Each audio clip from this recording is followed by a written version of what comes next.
అందరికీ నమస్కారం. రాష్ట్ర ప్రజలకి, శ్రేయోభిలాషులకి, ప్రతి ఒక్కళ్ళకి వైఎస్ జగన్మోహన్ రెడ్డి గారు, అసలు నీవు సామాన్యుల దగ్గరికి ఎప్పుడు వెళ్ళావు? ఎలాగూ సామాన్యులు నీ దగ్గరికి రాలేరు.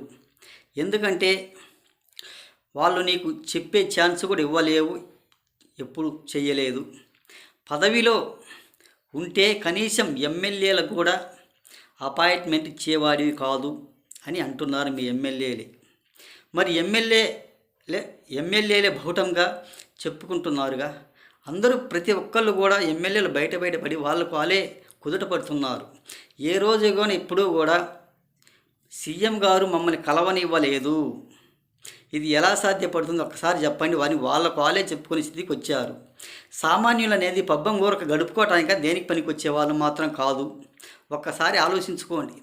ఎప్పుడైనా ఏ రోజన్నా ఒక ఎమ్మెల్యేని కానీ ఒక ఎంపీని కానీ నీ దగ్గరికి కలిస్తే అవును అనుకోవచ్చు.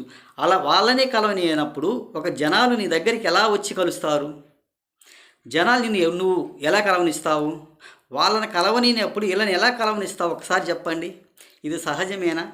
ఇది సహజమైంది కూడా కాదు అని కొంచెం తెలుసుకోండి. హత్య అంటే ఇప్పుడు హత్య అంటే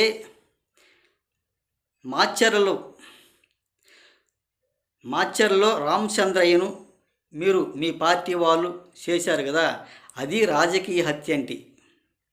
వినుకొండలో జరిగింది ఇద్దరు మధ్య, స్నేహితుల మధ్య బంధం, కానీ ఇది రాజకీయంగా జరిగింది మాత్రం కాదు. ఒకసారి ఆలోచించుకో అని తెలియజేస్తూ మీరు ఇలా చెప్పడం కూడా సరైనది కూడా కాదు. మరి హత్యకు సంబంధించింది దేనికి సంబంధించింది? అది హత్య కాదు కదా. మరి పల్నాడు జిల్లా మాచర్లలో జరిగిందేమో రామచంద్రన్ చేసిందేమో అది రాజకీయ కక్షపూర్వకం చేసింది. మరి గుంటూరు జిల్లా వినుకొండలు చేసిందేమో మామూలుగా ఒక స్నేహబంధంగా జరిగిన ఘటనే కానీ ఒక రాజకీయ కక్షపూర్వకం మాత్రం చేసింది మాత్రం కాదు. మీరు రాజకీయం చేసి ఒక ప్లే కార్డు పట్టుకొని అసెంబ్లీకి వెళ్లకుండా ఊరక కావుమని ఆ ఎమ్మెల్యేలను ఆ ఎమ్మెల్సీని పట్టుకొని కావుమని అరుస్తున్నారు. అది సరైనది కూడా కాదు. మీరు అసెంబ్లీకి వెళ్ళి మీరు వాదించుకొని మీరు ప్రతిపక్షం లేకుండా అని చెప్పినా కానీ కావుమని అరుస్తారే కానీ దేనికి పనికి వచ్చేవాళ్ళు మాత్రం కాదు.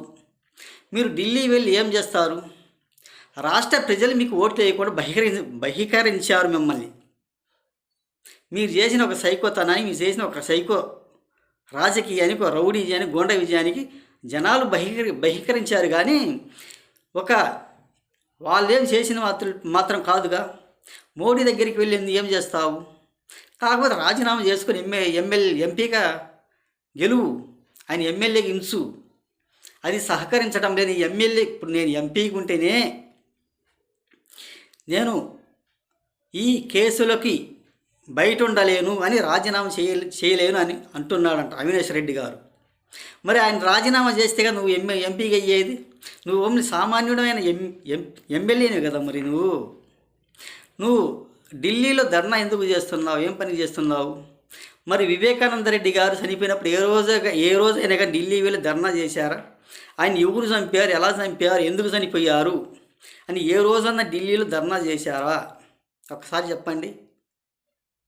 మీ ఇంట్లో ఇవన్నీ దాపెట్టుకొని రాష్ట్ర ప్రజల మీద, మీ రాష్ట్ర పరిపాలన బాగలేదు బహిష్కరించిన అందువలన మీరు ఈ విధంగా చేస్తున్నారు. కానీ దేనికి పనికొచ్చే వ్యవస్థ మాత్రం కాదు. ఒకసారి ఆలోచించుకొని మీ పరిపాలన గురించి. రాష్ట్ర ప్రజలు మేము బహిష్కరించారు, మీరు బయటికి వెళ్ళండి, అవసరం లేదు మా రాష్ట్రంలోకి, మీ పరిపాలన బాగలేదు అని కూటమి ప్రభుత్వానికి ఓట్లు వేశారు. అంతేగాని ఇది సామాన్యమైన మాత్రం కాదు మీ పరిపాలన. ఒక్కసారి ఆలోచించుకోండి. రాష్ట్ర ప్రజలు మీరు ఎమ్మెల్యేలు ఏ రోజైనా కలిశారా, కలవనిచ్చారా అనేది అని తెలియజేస్తూ మీరు చేసే పనితనము, మీరు చేసే పద్ధతి చాలా బాగా లేదు. కొంచెం తెలివితేటలతో నేర్చుకోండి. రాష్ట్రంలో అభివృద్ధి ఎలా చేయాలి, రాజకీయం గురించి ఎలా చేయాలి, మనం చేసేదంతా ఒక పనికిమాలిన వ్యవహారాలు. మీరు ప్రతి ఒక్కటి కూడా తగలబెడుతూనే ఉన్నారు.